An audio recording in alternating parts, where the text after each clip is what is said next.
அல்லாஹ்வுடைய தூதர் படுக்கையிலே அமர்ந்து விட்டால் சில முக்கியமான துஆக்களை அல்லாஹ்வுடைய தூதர் ஸல்லல்லாஹு அலைஹி வஸல்லம் அவர்கள் செய்வார்கள். அதிலே முக்கியமான துஆ, அல்லாஹ்வுடைய தூதர் படுக்கைக்கு அமர்ந்தால் உது செய்வது, தொழுகைக்கு எப்படி உது செய்வார்களோ அது போன்று அல்லாஹ்வுடைய தூதர் உது செய்துவிட்டு படுக்கையிலே அமர்வார்கள். அமர்ந்தவுடன் சொல்லுவார்கள், அல்ஹம்துலில்லாஹி அல்லதி அத்அமனா வஸகானா வகஃபானா வஆவானா ஃபகம் மிம்மன் லா காஃபிய லஹ் வலா முஅவிய. யா அல்லாஹ், இன்று எனக்கு உணவை கொடுத்தாயே அல்ஹம்துலில்லாஹ், எனக்கு நீ பானத்தை அளித்தாயே அல்ஹம்துலில்லாஹ், எனக்கு பாதுகாப்பை, எனக்கு தங்கக்கூடிய இடத்தை கொடுத்தாயே அல்ஹம்துலில்லாஹ். உலகத்திலே எத்தனையோ மக்கள் உணவில்லாமல், பாதுகாப்பு அளிக்கக்கூடிய இடமில்லாமல் வாழும் பொழுது எனக்கு நீ இதை கொடுத்தாயே என்று அல்லாஹ்வுடைய தூதர் ஸல்லல்லாஹு அலைஹி வஸல்லம் அல்லாஹ்வை புகழ்வார்கள். என்ன துஆ பாருங்கள். யா அல்லாஹ், இந்த துஆவெல்லாம் நமக்கு பொருள் உணைந்து தெரிந்து இரவில் தூங்கும் பொழுது நாம் இதை ஓதி தூங்கினோம் என்றால் அல்லாஹ்வுடைய நினைவில்லாமல் தூங்குவோமா அல்லது அல்லாஹ்வுடைய நினைவில்லாமல் எழுந்திருப்போமா? யோசித்து பாருங்கள். அல்லாஹ்வுடைய தூதர் ஸல்லல்லாஹு அலைஹி வஸல்லம் அவர்கள் படுக்கையில் உட்கார்ந்து இன்னும் பல துஆக்களை செய்வார்கள். செய்து முடித்ததற்கு பிறகு அல்லாஹ்வுடைய தூதர் ஸல்லல்லாஹு அலைஹி வஸல்லம் தன்னுடைய வலது கன்னத்தின் மீது கைகளை வைத்துக் கொண்டு சாய்ந்து படுத்து, அல்லாஹும்ம கினி அதாபக யௌம தபஅது இபாதக, இந்த துஆவை கடைசியாக அல்லாஹ்வுடைய தூதர் ஓதுவார்கள். இதற்கு பிறகு அல்லாஹ்வுடைய தூதர் பேச மாட்டார்கள்.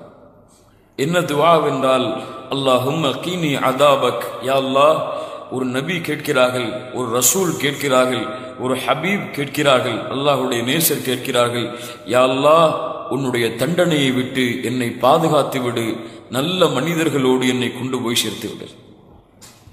இரவில் அல்லாஹ்வுடைய தூதர் சொல்லக்கூடிய கடைசி துஆ, யா அல்லாஹ், என்னை உன்னுடைய வேதனையிலிருந்து பாதுகாரு, உன்னுடைய அடியார்களோடு என்னை எழுப்பிவிடு, ஒன்று கூட்டிவிடு. அல்லாஹ்வுடைய தூதர் மேலும் சொல்லுவார்கள் இந்த துஆவிற்கு முன்னதாக, யா அல்லாஹ், இந்த இரவிலே என்னுடைய உயிரை நீ கைப்பற்றி விட்டால் அதன் மீது நீ இரக்கம் காட்டு, அதை விட்டுவிட்டால் நல்ல சாலிஹீன்களான மக்களோடு என்னை கொண்டு போய் சேர்த்துவிடு.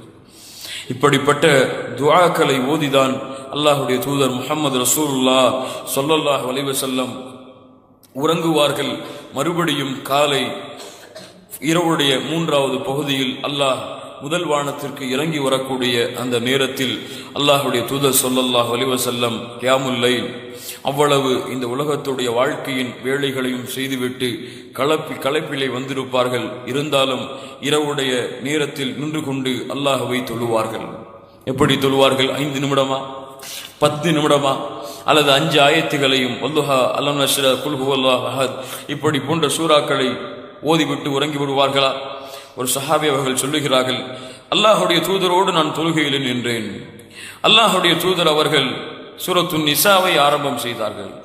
சூரத்துன் நிசாவை ஆரம்பம் செய்தார்கள். அதற்கு பிறகு சூரத்துல் ஆல இம்ரானை ஆரம்பம் செய்தார்கள். அதற்கு பிறகு வல் முர்சலாத் என்று ஆரம்பிக்கூடிய அந்த சூறாவை அல்லாஹ்வுடைய தூதர் ஸல்லல்லாஹு அலைஹி வஸல்லம் ஓதினார்கள். இந்த 3 சூறாக்களையும் ஒரு நேரத்திலே உட்கார்ந்து ஓதும் அளவிற்காத எமக்கு சக்தி இருக்கிறதா? யோசித்து பாருங்கள். அல்லாஹ்வுடைய தூதர் இரவில் நிற்பார்கள். நின்றால் அவர்களுடைய பாதங்கள் எல்லாம் வீங்கிவிடும். அழுவார்கள். இரவிலே நான் படுத்திருப்பேன், ஒரு வெந்நீர் பாத்திரத்திலே கொதிக்கக்கூடிய அந்த சப்தத்தை போன்று அல்லாஹ்வுடைய தூதருடைய நெஞ்சில் இருந்து கிளம்பக்கூடிய அழுகையின் சப்தத்தை நான் கேட்பேன். அவர்களுடைய அழுகை அவர்களுடைய முகத்தை நனைத்துவிடும், அவர்களுடைய தாடியை நனைத்துவிடும், அவர்கள் நின்று கொண்டிருக்கும் இடமெல்லாம் நனைந்துவிடும். நான் கேட்பேன், நானும் கேட்டேன், பிலால் அவர்களும் கேட்டார்கள், அல்லாஹ்வுடைய தூதரே, ஏன் இப்படி அழுகிறீர்கள்? அஃபல அகூன அபுதன் ஷகூரா, அல்லாஹ்விற்கு நன்றியுள்ள அடியானாக நான் மாற வேண்டாமா என்று அல்லாஹ்வுடைய தூதர் ஸல்லல்லாஹு அலைஹி வஸல்லம் அவர்கள் கேட்டார்கள். மறுபடியும் மறுநாள் காலையுடைய வழக்கத்தை போன்று அல்லாஹ்வுடைய தூதருடைய வாழ்க்கை அமைந்துவிடும். அல்லாஹ்வுடைய தூதரோடு ஒரு நாள். கண்ணியத்துக்குரியவர்களை கொஞ்சம் யோசித்து பாருங்கள். இப்படி ஒரு மனிதர் இந்த பூமியிலே வாழ முடியுமா? இப்படி ஒரு தலைவர் இந்த பூமியிலே இருக்க முடியுமா?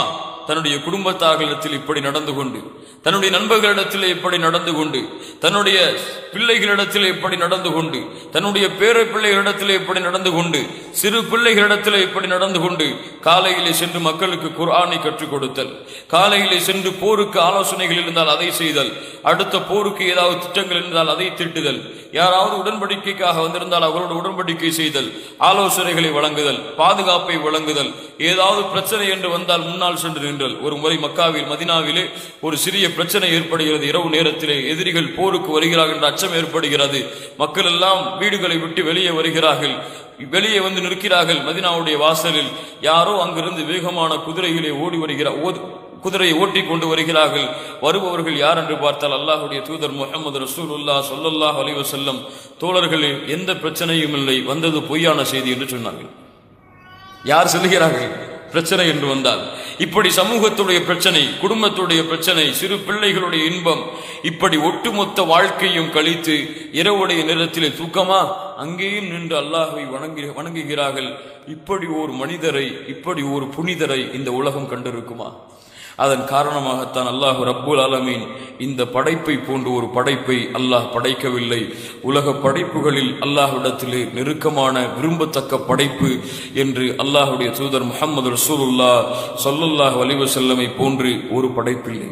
கண்ணியத்துக்குரியவர்களே, இவ்வளவு அழகான, இவ்வளவு அருமையான, இவ்வளவு அன்போடும் பாசத்தோடும் இந்த பூமியிலே உலகத்தின் மக்களுடைய உள்ளங்களை எல்லாம் வென்ற ஒரு தலைவரை அல்லாஹ் ரப்புல் ஆலமீன் எமக்கு நபியாக அல்லாஹ் அனுப்பி அந்த நபியுடைய சமூகத்தில் எமக்கும் அல்லாஹ் ரப்புல் ஆலமீன் வாழ்வதற்கு அருள் செய்திருக்கின்றானே, அல்லாஹ்விற்கு நன்றி செலுத்துங்கள்.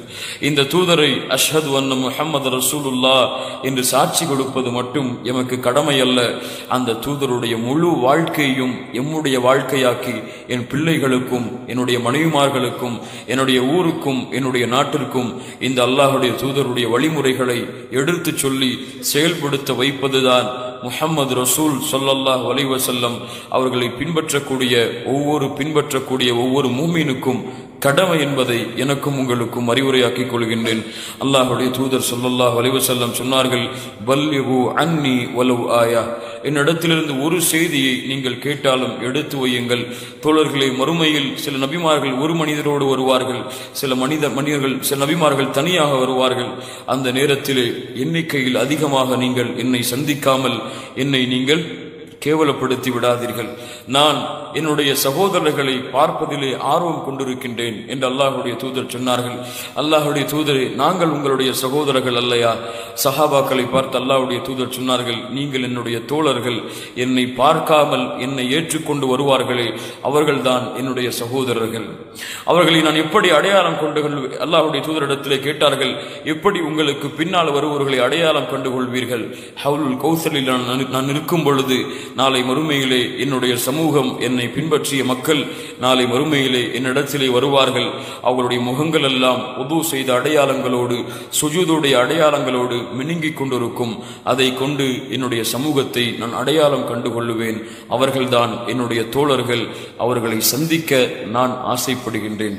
அல்லாஹுடைய தூதர் முஹம்மது ரசூலுல்லாஹ் ஸல்லல்லாஹு அலைஹி வஸல்லம் சொன்னார்கள், கண்ணியத்துக்குரியவர்களே, அந்த தூதரோடு நாளை மறுமையிலே வாழ வேண்டும் என்றால், அந்த சொர்க்கத்திலே அல்லாஹுடைய தூதர் முஹம்மது ரசூலுல்லாஹ் ஸல்லல்லாஹு அலைஹி வஸல்லமோடு இருக்க வேண்டும் என்றால் வெறும் துஆவை கொண்டு மட்டும் அந்த பாக்கியத்தை எம்மால் அடைய முடியாது. அல்லாஹுடைய தூதரை எம்முடைய வாழ்க்கையாக்காமல், லகத் கான லக்கும் ஃபீ ரசூலில்லாஹி உஸ்வத்துன் ஹஸனா, நான் சொன்னதெல்லாம் சில ஹதீஸுகள் தான். நீங்கள் இன்னும் தேடி பார்த்தால் ஹதீஸ் கிரந்தங்களிலே, தமிழாக்கங்களிலே அல்லாஹுடைய தூதருடைய ஒவ்வொரு வாழ்க்கையும் ஒவ்வொரு செய்தியையும் பற்றி பல ஆண்டுகள் விவரித்து கொண்டு இருக்கலாம். அந்த செய்திகளின் தன்மையை அல்லாஹ் ரப்புல் ஆலமீன் அப்படிப்பட்ட வாழ்க்கையாக எம்முடைய வாழ்க்கையெல்லாம் ஆக்கி தரும்.